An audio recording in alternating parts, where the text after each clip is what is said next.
वरून समजी टाकलो का वरून टाकावं लागते सगळी धरेड आणि हे रे आपलं हे काय म्हणतात कडे कोथिंबीर मिरच्या टाकल्या की रे दिसलं काय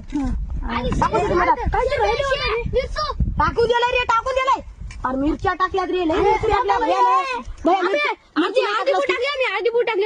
होत तिकट बघा तुम्ही झरझर करायचे झरझर करा आता हलवान कसं टाका हलवान परत झाकून द्या आता सगळीकडे हलवे तुम्ही नाही ते टाकून द्या सगळीकडे हलवे परत झाकावं लागते बाजूला